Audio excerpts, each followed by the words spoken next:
Hola, soy Juan Carlos y ahora vamos a resolver este ejercicio. Vamos a obtener el valor de Bx utilizando el análisis de nodo-supernodo. Primero que nada hay que analizar cuáles son los nodos de este sistema, de este circuito. Como usted puede ver aquí, los tres nodos que hay serían los siguientes. Primero que nada está el nodo de arriba, en el que está la rama de R1, B1, Bx y R3. Posteriormente está este segundo nodo en el que está la rama de I, R3, P1 y R4. Y por último está el nodo de abajo, el cual tiene la rama de B1, Bx, I y R4. Entonces, posteriormente, después de identificar los nodos, hay que saber cuál va a ser nuestro nodo de referencia. Para este circuito, yo lo que voy a hacer es que voy a poner el de abajo como nodo de referencia y los demás nodos le voy a poner N1 y N2. Posteriormente se debe analizar y ver que entre el nodo 1 y el nodo 2, debido a que hay una fuente de voltaje, lo que significa es que entre el nodo 1 y el nodo 2, ese es un supernodo y por lo tanto se debe realizar la ley de voltaje de Kirchhoff y la ley de corriente de Kirchhoff. Primero hay que realizar la ley de corriente de Kirchhoff en el supernodo. Primero pues vamos a ponerle nombres a nuestras corrientes, I1, I2, esta va a ser I, y esta de acá va a ser I4.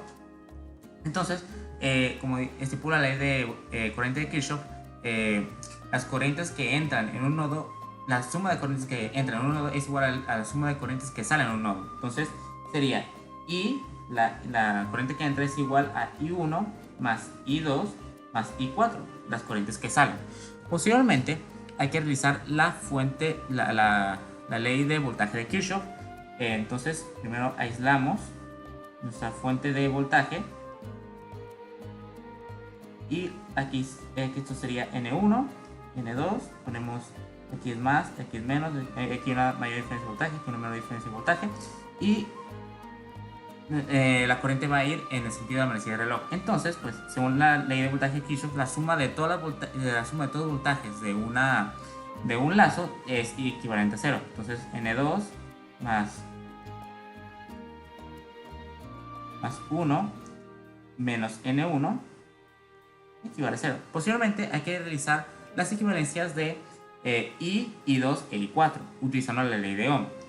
La corriente equivale a voltaje entre resistencia, entonces I1 equivale a el voltaje de N1 menos el voltaje mayor, que sería N1, menos el voltaje menor, que sería de 5, entre la resistencia que hay en esa rama, que sería 30.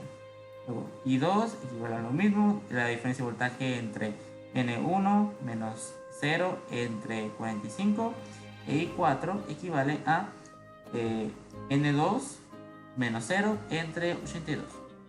Posteriormente se sustituyen estas corrientes en la primera ecuación y nos da que un cuarto, y equivale a un cuarto de ampere, equivale a N1 menos 5 entre 30 más N1 entre 45 más N2 entre 82 y N2 más 1 menos N1 equivale a 0. Posteriormente, después de obtener nuestro sistema de ecuaciones, pues es solo cuestión de resolverla y saber el valor de N1 y N2. En mi caso voy a utilizar una calculadora gráfica, también puedo usar MATLAB, también puedo usar el método de Cramer, entre otros, o cualquier método posible para poder resolver este sistema de ecuaciones. Entonces, después de resolver las ecuaciones nos da que N1 equivale a 633 entre 100 voltios y N2 es igual a 563 entre 100 voltios.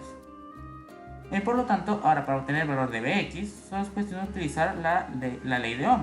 Entonces Bx equivale a la corriente que está en esa rama, que sería de I2. I2 es N1 entre 45 por la resistencia que está en esa rama, que es R2. Entonces sería N1 entre 45 por 45 nos da que Bx equivale a N1, que a su vez Bx equivale a 633 entre 100 voltios. Entonces eso sería todo. Muchas gracias por su atención y que tengan un excelente día.